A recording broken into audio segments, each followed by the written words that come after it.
Salut chers bien-aimés et à tous nos auditeurs qui sont de près et de loin, qui nous suivent à travers le monde entier. Je vous salue une fois encore ce lundi soir.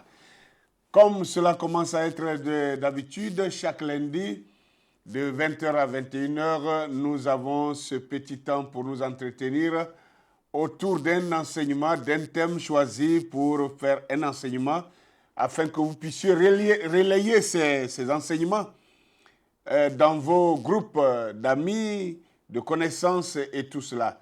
Donc, avant de commencer quoi que ce soit, je vous demande de partager, de liker et de commenter également. Voilà, l'ouragan du midi est avec vous ce soir, ce lundi soir à nouveau, pour continuer dans l'enseignement sur les égrégores. Et ce soir, je vous propose le thème de les égrégores des peuples.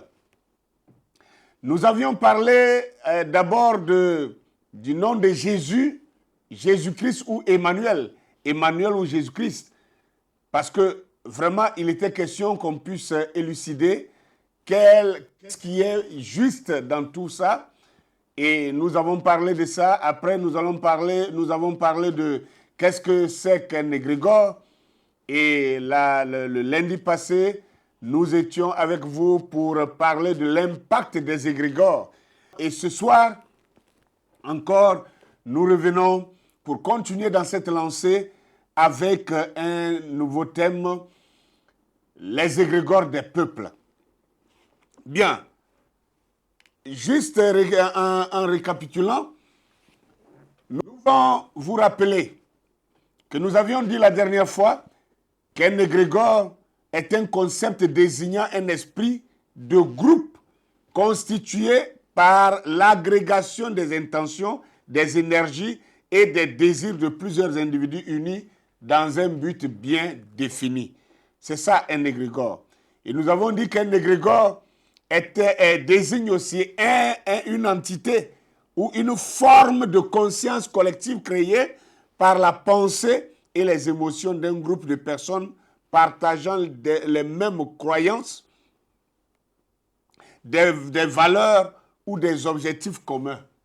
Voilà. Et nous avons fini par dire que un égrégore, il pourrait naître, par exemple, par une fervente prière collective, d'une thérapie de groupe ou d'un soin énergétique, d'un rituel qui pourrait être du genre chamatique. Et nous avons aussi dit que les égrégores se nourrissent des pensées des individus. Ce que vous pensez, l'égrégore se nourrit de vos pensées, l'égrégore se nourrit de vos désirs, l'égrégore se nourrit de vos émotions et de vos énergies que vous transmettez à l'égrégore. Alors, ce soir, comme je l'ai dit, nous allons ensemble parler autour des égrégores des peuples. Inutile de vous rappeler encore ce que j'avais déjà dit sur les égrégores conscients et les égrégores inconscients. Et j'ai parlé des égrégores familiales, raciales, régionales, religieux, politiques et sportifs. Et en tout cas, nous avons parlé assez et je crois que vous avez saisi. Mais ce soir, en parlant des égrégores des peuples, je voudrais vous rappeler que si vous avez bien saisi, si vous avez bien perçu ce que c'est qu'un égrégore, quelqu'un même m'a posé la question, mais comment je parle encore des égrégores en citant, bon, pour lui, Jésus est un égrégore parce que pour lui, Jésus n'a jamais existé. Eh bien, bon, voilà, mais pourquoi est-ce que je parle encore des égrégores politiques et je cite des individus qui ont vécu? Comment je peux faire le lien? Et j'ai dit, mais c'est que cet homme n'a pas bien écouté ce qui a été donné. Ce que j'ai livré dans ces enseignements passés, il faut réécouter ça. Vous allez vous rendre compte que un égrégore se crée d'une manière ou d'une autre. Vous pouvez créer un égrégore avec l'inexistant, avec l'abstrait. Vous pouvez aussi créer un égrégore avec ce qui existe, avec même le nom d'un individu, d'une personne qui a vécu, même d'une personne vivante. Voilà pourquoi vous pouvez trouver, c'est pourquoi j'avais cité les grands hommes politiques du passé, hein, les hommes dans beaucoup de peuples. Politiquement, nous avons connu des gens comme Mao Tse-tung, nous avons connu des gens comme le général de Gaulle, nous avons connu des gens comme Hitler, nous avons connu des gens comme Patrice Emery Lumumba, nous avons connu des gens comme Thomas Sankara, nous avons connu des gens comme Nyobe, nous avons connu des gens comme qui encore, voilà, Juris Nyerere, des gens en tout cas qui ont marqué leur temps, soit en bien, soit en mal. Et aujourd'hui, les peuples continuent de les évoquer ou même les invoquer lorsque ils se mobilisent pour un certain combat. Et quand aujourd'hui, par exemple, les Africains se réunissent pour faire une marche de réclamation d'indépendance totale ou d'indépendance économique ou sociale, alors vous allez entendre les gens scander les noms comme Patrice Lumumba, comme Thomas Isidore Sankara et comme des gens comme Sylvanus, bon, rarement, mais c'était un combattant, et comme on appelle, comme un Nkrumah, et pour ne pas parler des gens comme, qui est encore, Cheikh Anta Diop, et tout ça, ce sont des personnalités qui ont marqué leur temps et dont le nom est en train de prendre le sens d'un égrégore. Et quand les gens évoquent ce nom-là, ils sentent une certaine sensation, une certaine force, un certain courage qui les pousse à aller de l'avant dans ce qu'ils sont en train de faire. Surtout que le combat qu'ils mènent, ils trouvent que ce combat est identique à ce que ce dernier avait mené. Et donc, ils se souviennent de lui et ils évoquent son nom et cela leur donne du tonus pour aller dans le même sens. C'est une forme d'égrégore d'une manière ou d'une autre. Alors, maintenant, parlant des égrégores des peuples, laissez-moi remonter aux temps anciens et de toucher la première personne qui a fait fonction de cet égrégore. Et certainement que certaines personnes ne seront pas d'accord avec moi, mais je suis libre de mes pensées, comme chacun de vous est libre de ses pensées. Nous pouvons évoquer premièrement Osiris, ou alors Osiré, ou Saré, ou Osiré, que les Grecs ont appelé Osiris. Je vous avais dit dans un enseignement que Osiris et Hérou sont des noms interchangeables. Alors, l'un et l'autre sont vus comme la mort et la résurrection d'Osiris. Et nous avons vu, selon les textes égyptiens anciens, que Osiris était né d'une relation théogamique. Et la relation théogamique, c'est la rencontre d'une divinité avec une femme naturelle. Et voilà pourquoi Osiris a été appelé le Christ, il a été appelé le Fils de Dieu, il a été appelé le bien-aimé de Amon, qui est Dieu, etc., etc. Alors, Osiré ou Osiris a été le premier égrégore. C'est un égrégore, que vous le voulez ou pas, c'est aussi un égrégore. De même que Jésus. C'est un égrégore. Un égrégore, comme nous l'avons dit, c'est soit l'inexistant ou même l'existant, auquel un certain nombre de personnes transfèrent leurs énergies, transfèrent leurs émotions et transfèrent leurs pensées pour créer une sorte de puissance, de force qui leur est rétrocédée en cas de besoin. Lorsqu'ils invoquent maintenant cet égrégore avec la pensée qu'il est capable de faire telle ou telle chose, alors l'égrégore agit de la même manière pour leurs besoins. Ainsi, Krishna était aussi un égrégore. Voilà pourquoi je parle des égrégores des peuples. Krishna était un égrégore. Krishna a existé dans les années, disons, entre 2600 et 3000 avant Jésus-Christ. Et un détail que les gens ne savent pas, le mot Krishna même veut dire le noir. Mais allez regarder les statues de Krishna aujourd'hui. Regardez l'iconographie de Krishna aujourd'hui. Si vous regardez les plus vieilles statues de Krishna, c'est un individu noir avec des cheveux crépus tressés sous forme de boule sur la tête. Mais au fur et à mesure que l'usurpation avait cours en Occident, eh bien, les Indiens aussi ont commencé à blanchir la statue de Krishna. Krishna, qui veut dire le noir, est devenu un Krishna blanc. Bon, incompatibilité, incongruité. Voyez-vous? Bon, Bouddha également. Bouddha était aussi un égrégore pour son peuple. Dionysos, chez les Grecs. Attis de Phrygie. Tammuz de Babylone. Mitra, qui est le dieu soleil chez les Perses.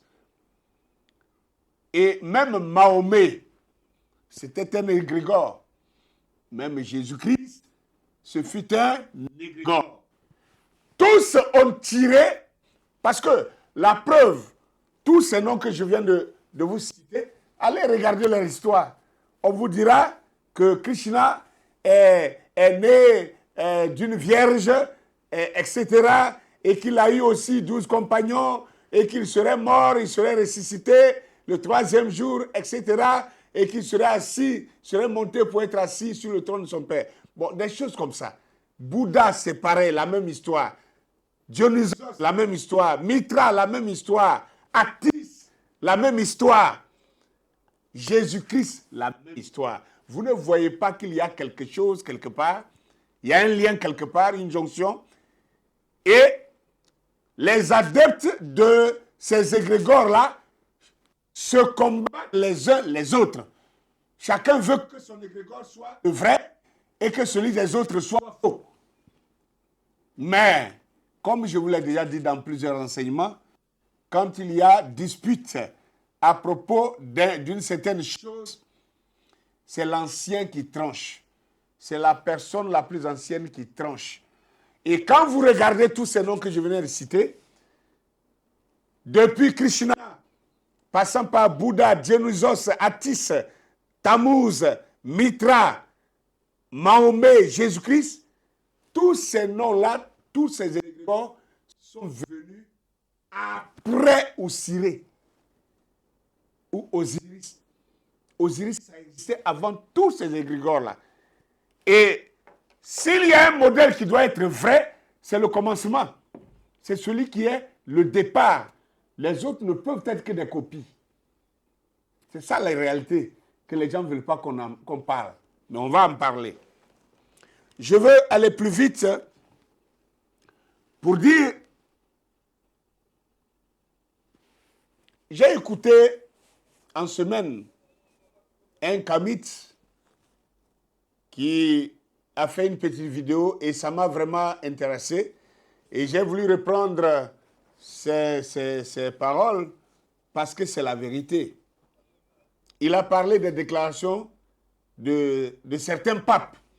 Et je voulais vous les citer parce que ça cadre exactement avec ce que je suis en train de vous enseigner maintenant à propos des égrégores. Parlant du pape Benoît XVI, le pape démissionnaire, qui a écrit un livre qui s'intitule Les principes de la théologie catholique, esquisses et matériaux. Il a dit à la page 208. Et juste un bout de phrase, mais qui est très profond. Il dit, le pape a dit là dans ce livre-là, comme résultat naturel de nos recherches, il ressort l'impression que nous ne savons pas grande chose de fiable sur Jésus.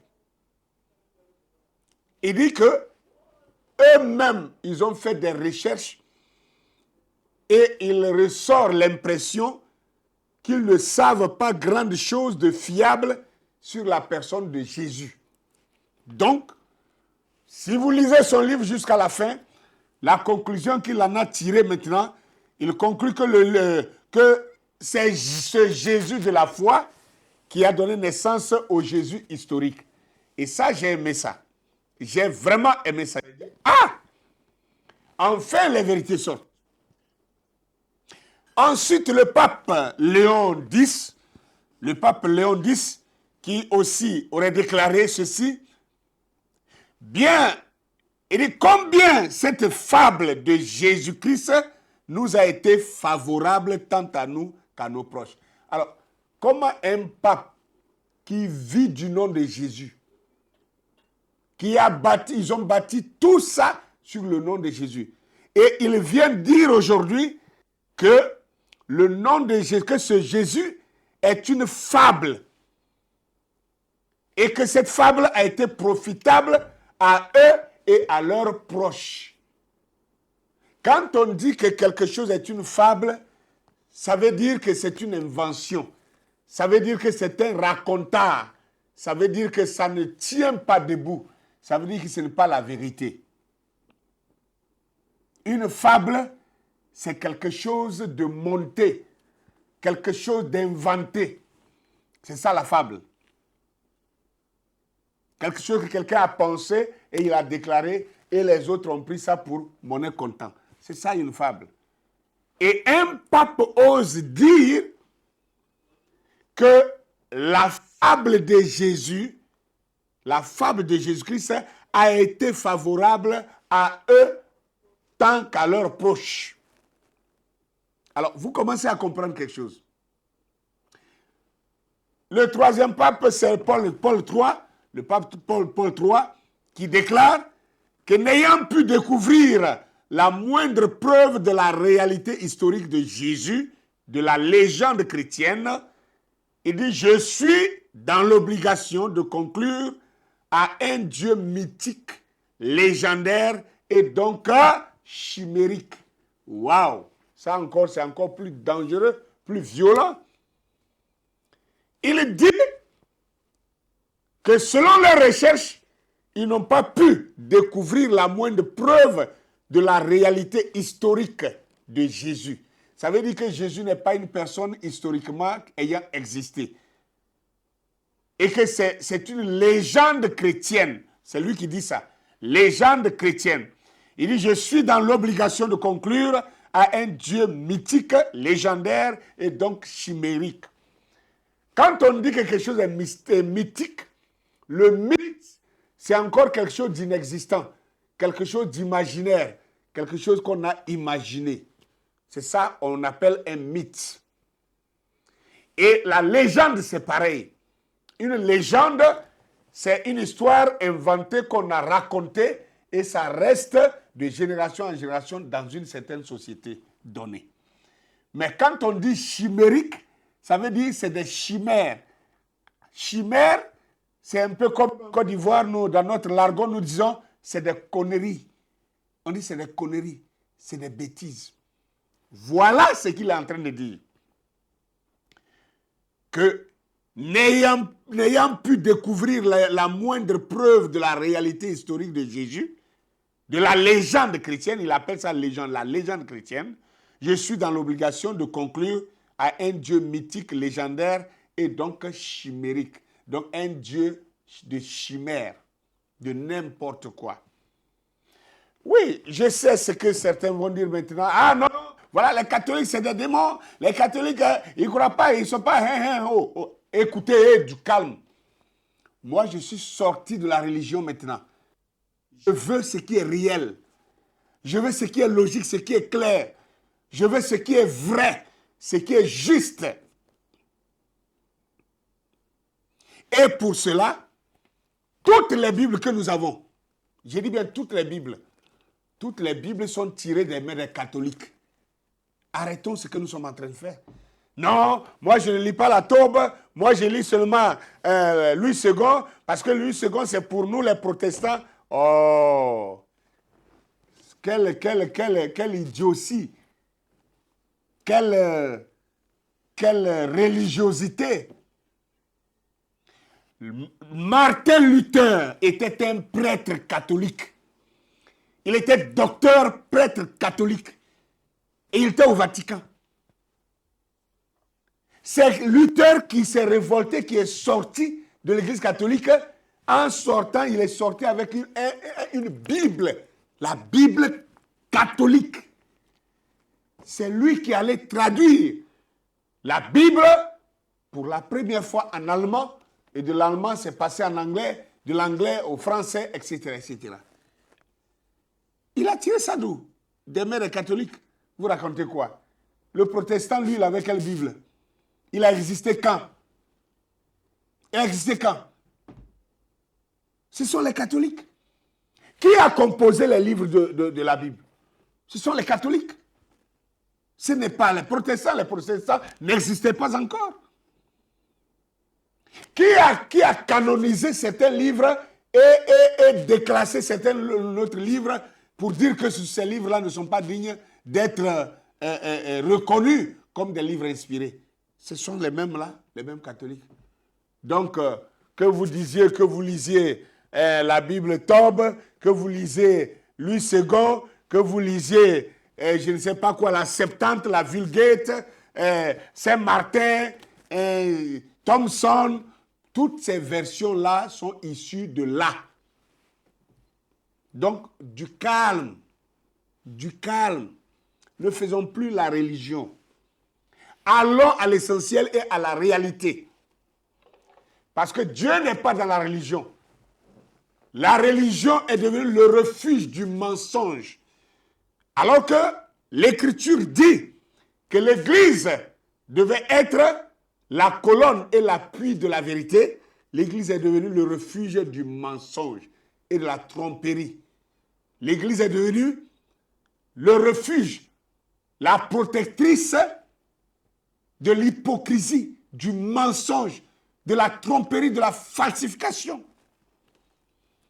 Et les soi-disant croyants ou hommes de Dieu refusent de dire la vérité.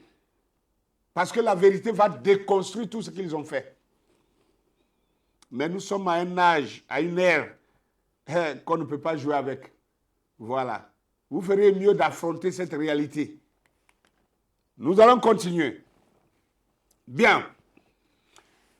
Je vous avais promis que nous allons parler un peu de comment se fait-il que des gens qui n'invoquent pas le nom de Jésus, mais ils obtiennent les résultats, quelquefois même bien meilleurs que ceux qui prient au nom de Jésus. Comment? Comment est-ce possible? Si je vous citais par exemple les peuples qui ont pour tradition de danser dans le feu, de s'asseoir dans le feu, de se coucher dans le feu, de marcher dans le feu. On peut citer les Indiens, on peut citer les Bassars du Togo, on peut citer les Dogons du Mali, on peut citer les Tanzaniens et bien d'autres peuples encore qui font ces pratiques-là. Je prends seulement juste ça. Parce que ça, vous n'allez pas me dire que n'importe qui va mettre son doigt même dans le feu. Impossible.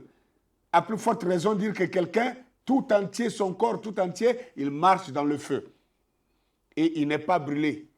Il n'est pas blessé, il n'est pas consumé. C'est un acte de foi. Mais le chrétien va appeler ça quoi? Oh non, c'est de la sorcellerie. Non, c'est de la magie. Moi, je connais des amis qui sont allés en Tanzanie. Et dans le tourisme, ils sont tombés sur ces genres de choses. Et les gens, ce peuple-là invitait n'importe qui a la foi, qui n'a pas peur, à venir marcher pour traverser le feu. Et beaucoup ont marché. Cet ami-là, il a marché dedans, il est sorti. On ne lui a pas préparé pour quoi que ce soit. Mais par le courage, ce qu'on appelle la foi. Par la foi. Il a marché dans le feu, il a traversé. Mais nous n'avons que les oba-oba. On raconte, on répète seulement les choses. Non, Pierre a marché sur l'eau, et puis bon, et quand il a perdu la foi, il s'est enfoncé. Mais les Indiens marchent dans le feu par la foi. Les Indiens marchent dans le feu par la foi. Ah oui. Les Dogons dansent dans le feu par la foi. Les Bassards marchent et dansent dans le feu par la foi. Oui, c'est ça qu'on appelle l'effet égrégore. Parce que on leur a prêché quelque chose. On leur a enseigné quelque chose. On leur a déclaré des choses auxquelles ils ont ajouté leur foi et ils ont transféré leur énergie à cela. Donc du coup, quand ils invoquent cette chose, cela leur est rétrocédé et ils ont le bénéfice de leur foi dans cette chose-là. C'est ça les égrégores. Je vous invite à regarder un peu cette petite vidéo-là sur votre écran. Vous allez voir, c'est quelqu'un, je crois que moi j'étais à Pointe-Noire en décembre 2021 et mon binôme, le docteur King Fortuné de Pointe-Noire, a eu à rencontrer ce dernier et il a fait un débat même à la télévision avec ce dernier qui s'appelle Malonga Mambala. Malonga Mambala. Malonga Mambala, je crois que chez eux, il a une, je ne sais pas, une communauté on les appelle les Nguza ou quelque chose comme ça, chez eux là-bas. Et ce dernier-là, moi je l'ai vu aller se mettre à la rivière. Il est descendu dans la rivière et l'eau est arrivée jusqu'à sa poitrine. Et ses fidèles étaient au bord de l'eau. Lui seul est descendu dans l'eau. Il a levé les mains en l'air avec un bâton dans la main. Exactement comme Moïse l'a fait. Il a commencé à prier. Il a commencé à prier. Pendant qu'il priait, l'eau descendait. Il a prié au bout de 2 minutes. Avant 3 minutes déjà, l'eau est descendue jusqu'à sa cheville. L'eau a séché. Et il a marché dans le sable. Moi, je ne suis pas là-bas. Je ne suis pas là-bas. Je ne suis pas son fidèle. Mais je veux que vous regardez, vous réalisez quelque chose. Non, les chrétiens vont dire, non, c'est de la sorcellerie. Parce que vous êtes incapable de le faire. Vous êtes incapable de le faire. Vous allez taxer ça de sorcellerie. Mais le gars n'a pas tué un mouton là-bas. Il n'a pas égorgé un bœuf. Il n'a pas versé du sang. Il a levé la main en l'air avec un bâton dans la main. Avec une queue. Il a prié. Vous avez dit non, ce n'est pas une prière, c'est des incantations. Voilà. Ça, c'est l'aliénation. Ce que tu ne peux pas faire.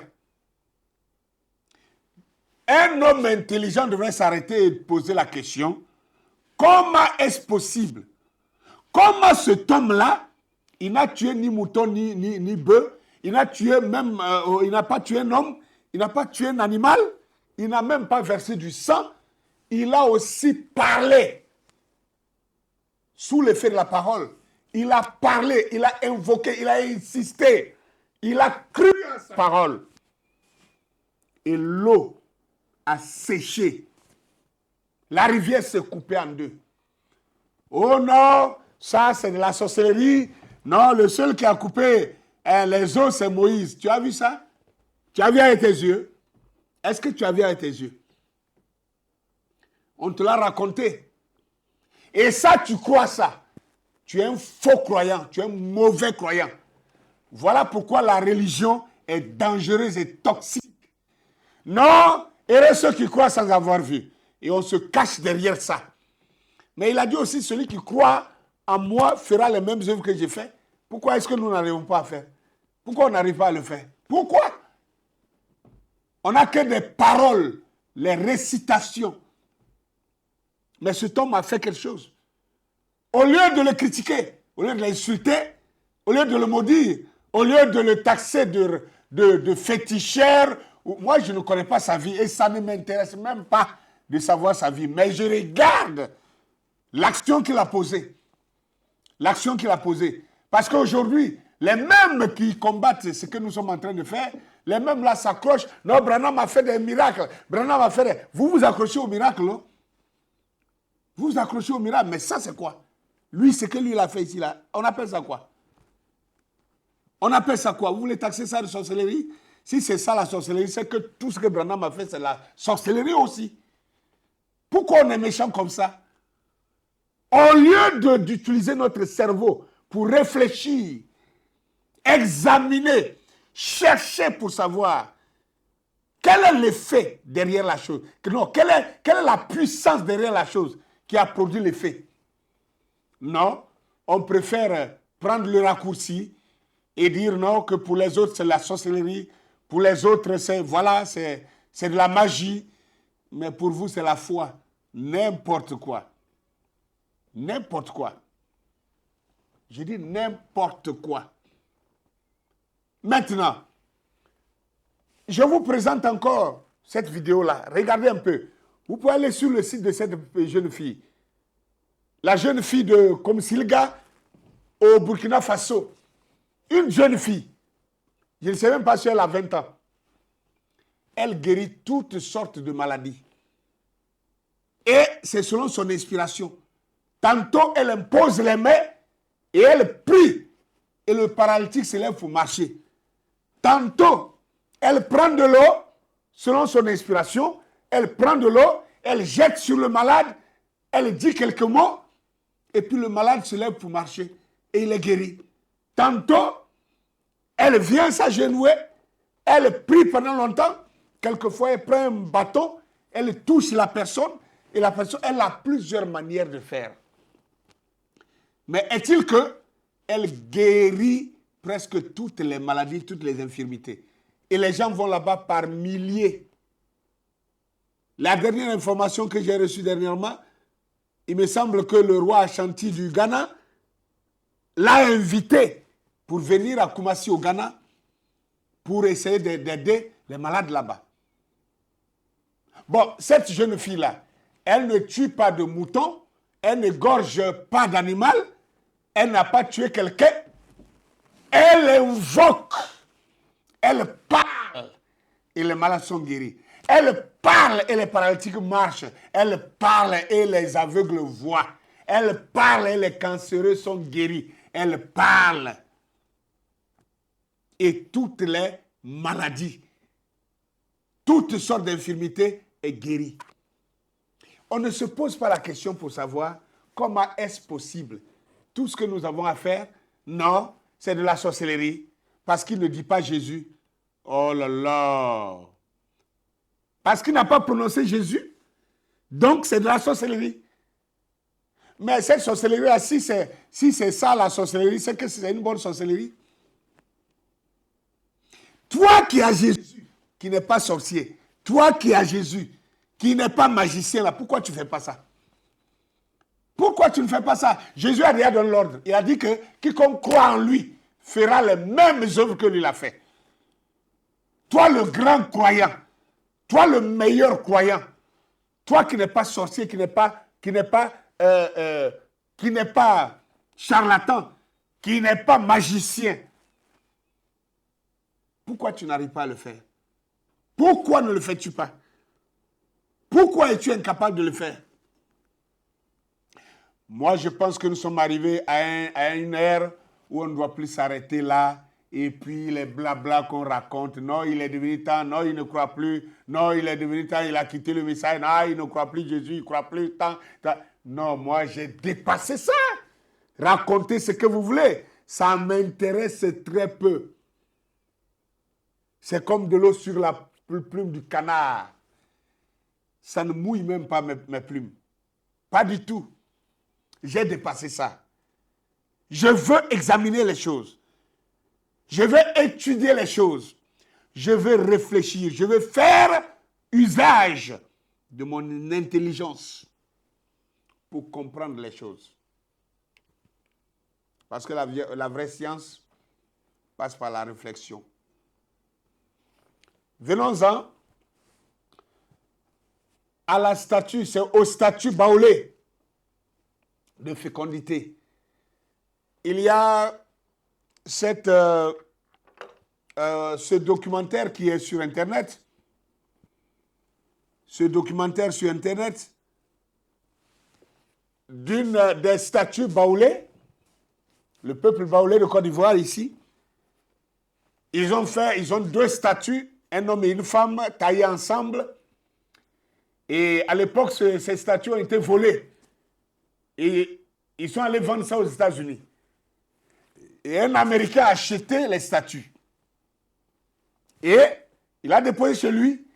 Et il a fait le constat, sans le savoir, quand il achetait pour lui, c'était une belle décoration des masques africains. Il ne connaissait pas le rôle. Or, chez les Baoulés ici, c'est bien connu. Le rôle de ces statues-là. C'est un homme et une femme qui sont ensemble.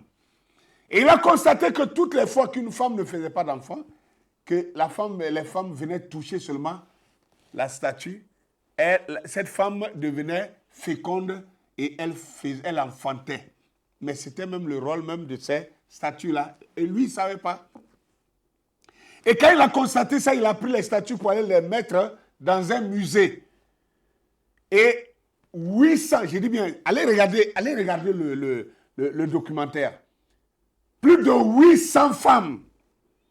Et ce que je suis en train de vous dire, ça date de 2021 déjà, que moi j'ai regardé le documentaire, la vidéo, et plus de 800 femmes ont témoigné, des femmes américaines, des femmes européennes, des femmes blanches, qui partaient parce qu'elles n'avaient pas d'enfants, elles n'enfantaient pas, d'autres on les avait déclarées stériles, mais quand elles partaient toucher, rien que toucher la statue, il ne s'agit pas de faire quoi que ce soit, pas d'incantation, pas de prière, vous touchez seulement. La femme qui ne fait pas d'enfant partait toucher seulement. Quand elle touche la statue, elle s'en va. Quand elle va avec son mari, quelque temps après, elle constate qu'elle est enceinte et puis elle enfante. Et beaucoup, plus de 800 femmes ont fait des témoignages véritables là-dessus. Maintenant, moi j'ai eu à poser la question à un groupe de chrétiens. Je leur ai posé la question.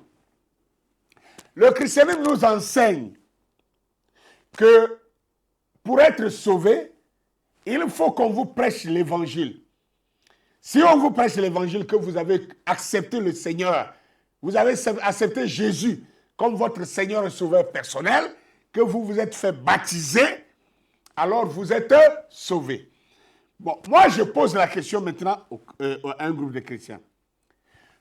Les statues baoulées en question, les chrétiens que nous sommes, nous considérons ça comme les œuvres du fétichisme, donc du satanisme. Maintenant, si une femme qui ne fait pas d'enfant, une femme stérile a touché ça, et elle est partie, elle est rendue féconde, elle a fait des enfants.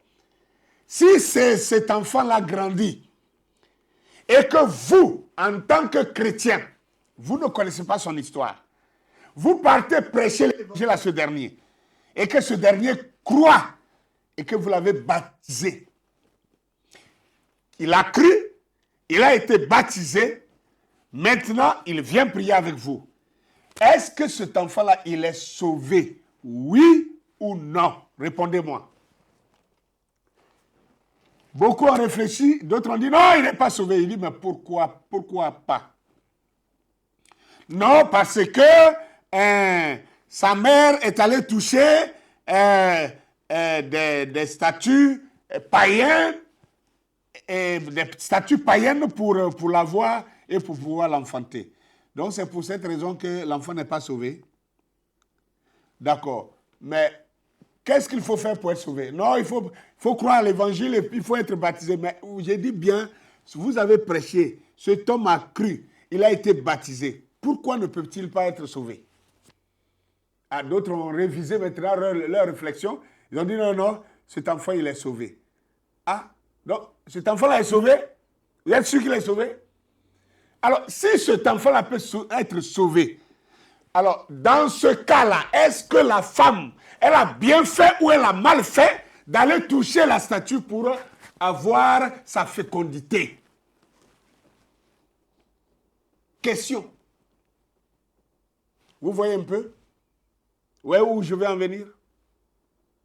Où est la réflexion? Où ça peut nous mener? Je crois que chacun devrait, comme les Anglais le disent, calm down.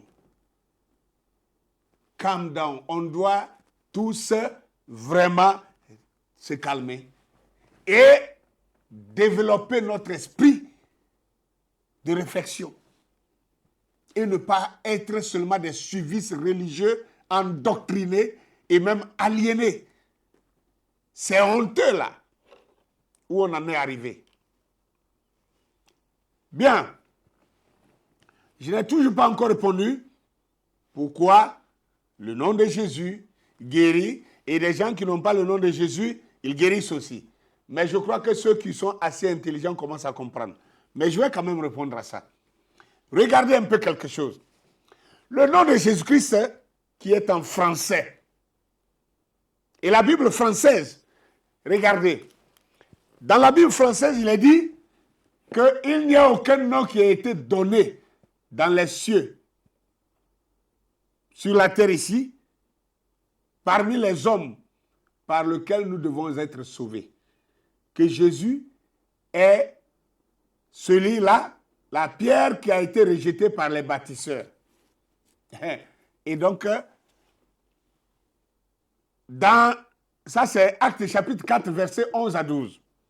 Maintenant, dans Philippiens chapitre 5, Philippiens chapitre 2, je vous l'ai dit, versets 9 à 15, il est dit, c'est pourquoi Dieu l'a souverainement élevé et lui a donné un nom qui est au-dessus de tout nom, afin qu'au nom de Jésus, tout genou fléchisse dans les cieux, sur la terre et sous la terre, et que toute langue confesse que Jésus est Seigneur à la gloire de Dieu le Père.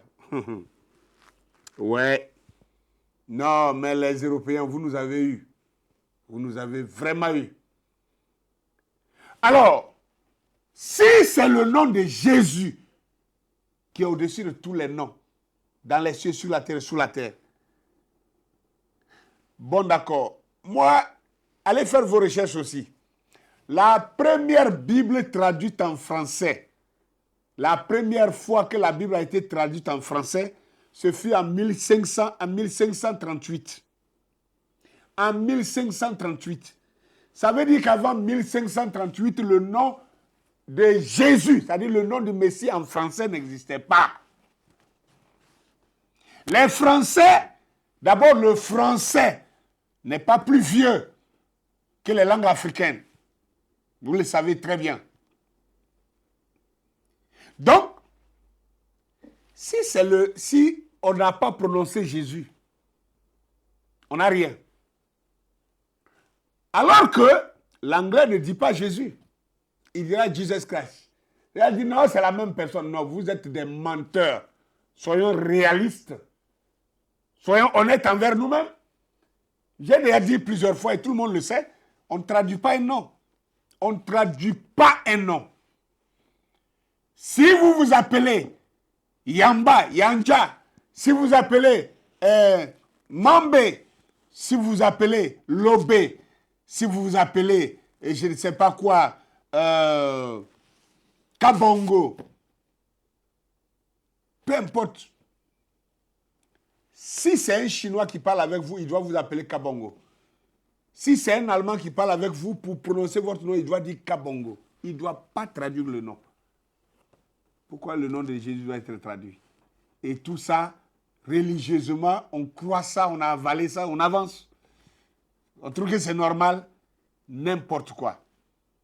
Non, El Shaddai, Il est prouvé que El Shaddai, ça veut dire les dieux au pluriel. Il est prouvé que Adonai, ça veut dire mes seigneurs au pluriel.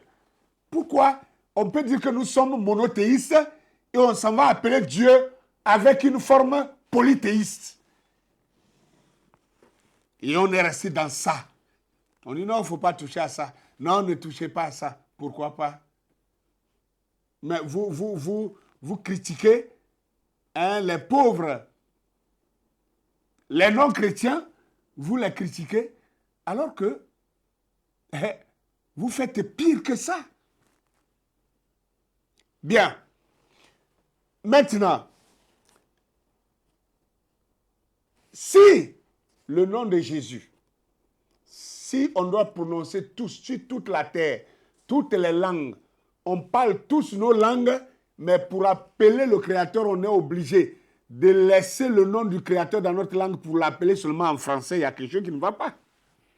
Il y a quelque chose qui ne va pas. Dans toutes les langues de la terre, le Créateur a son nom. Il a son nom. On ne peut pas abandonner l'appellation dans notre propre langue et puis aller l'appeler en français seulement. Est-ce que tout le monde parle français? Est-ce que tout le monde comprend le français? Non. Donc il y a quelque chose d'illogique. Il y a quelque chose qui ne marche pas. Je crois que les hommes intelligents ont déjà vu. Voilà. Je ne parle pas aux endoctrinés. Je parle aux personnes qui réfléchissent. Maintenant, pour répondre à la question exacte, regardez bien. Pourquoi le nom de Jésus?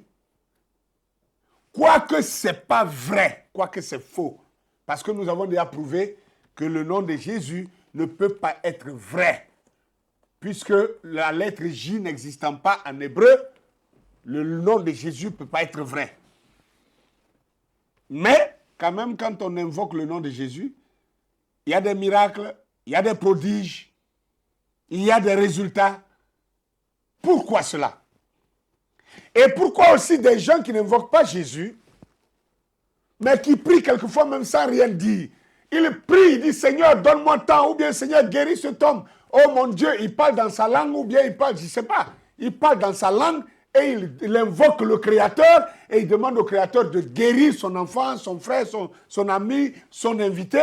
Et puis, il a le résultat. Il finit, il ne dit pas au nom de Jésus, il ne dit pas au nom de Kwaku, il ne dit pas au nom de caillou, au nom de l'arbre ou de la terre. Il ne dit rien, il dit seulement Seigneur, guéris la personne. Et puis c'est tout. Et puis le résultat est palpable. Comment est-ce que c'est possible?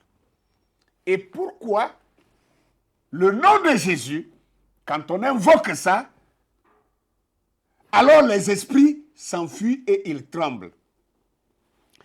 Alors, c'est le moment de comprendre que voilà comment ça se passe. Si vous avez compris déjà ce qu'on a expliqué sur les égrégores, si vous avez bien compris les égrégores, alors vous comprendrez ce que je vais dire maintenant parce que je tends vers la fin.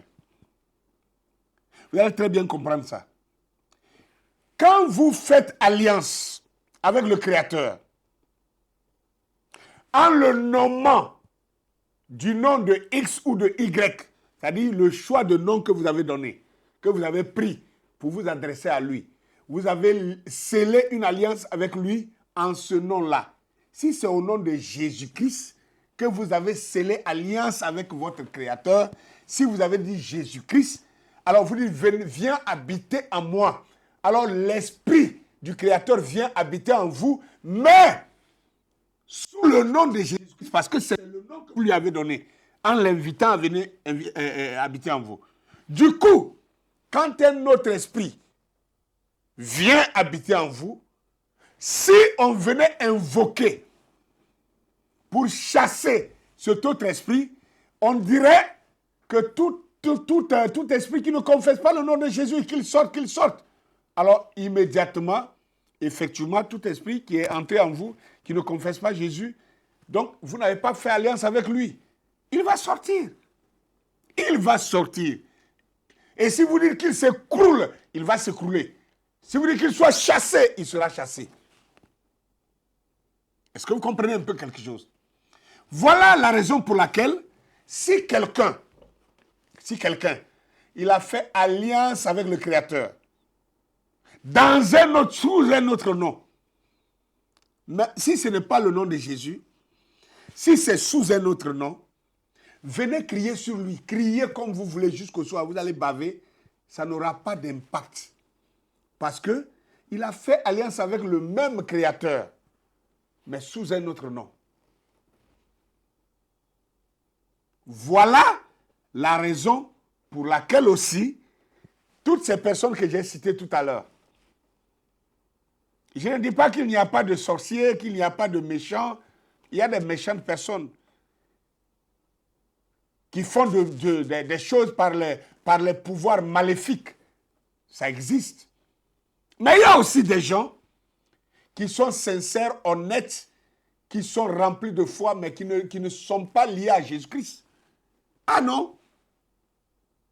Et qui invoquent le Créateur et ils ont le résultat immédiat. Parce qu'ils ont fait alliance avec le Créateur. Pas dans le nom que vous connaissez. Donc, quand vous condamnez une telle personne, vous condamnez la personne pour rien. Vous l'en voulez pour rien. Parce que ce dernier-là, vous connaissez pas son alliance avec le même Créateur. Seul que vous avez nommé ce Créateur dans votre vie, Jésus-Christ. Seul que l'autre aussi, il a nommé le même Créateur dans sa propre vie. Il a nommé peut-être Allah. L'autre l'a nommé Krishna. L'autre l'a nommé Bouddha. Etc., etc. Est-ce que quelqu'un comprend un peu de quoi je parle maintenant? Voilà la raison pour laquelle ça se passe ainsi. C'est le nom sous lequel vous avez traité alliance avec le Créateur. Maintenant, revenons au nom de Jésus-Christ. Nous tous qui sommes chrétiens, nous avons été prêchés que le Créateur s'appelait Jésus-Christ. Et dans notre ignorance, on a cru seulement ça.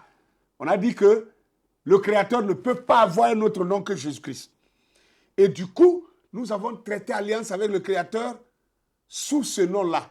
Et on a signé notre alliance sous ce nom-là. Et on a inculqué ce nom-là dans notre conscient et dans notre subconscient. En ce sens que même quand nous sommes endormis, dans notre songe, quand nous nous sentons menacés, de façon spontanée, nous prononçons au nom de Jésus, au nom de Jésus. Et alors nous sommes délivrés. Parce que nous avons scellé ce nom-là dans notre subconscient. Voyez-vous? Mais qu'est-ce que ça veut dire? Ça ressemble à quelqu'un, par exemple, qui parle le gouro, ou bien il parle le baoulé, le djoula, ou bien il parle lingala, ou bien il parle le kikongo. C'est ça sa langue maternelle. Mais quand il parle en kikongo et qu'il veut appeler Dieu, au lieu de dire Nzambe, au lieu de dire Nyamie, au lieu de dire je ne sais pas quoi, alors quand il parle sa propre langue maternelle, mais quand il veut appeler Dieu, il laisse le nom de Dieu dans sa langue et il appelle Dieu dans la langue d'un autre. C'est ce que nous faisons en tant que chrétiens. C'est ça que nous faisons.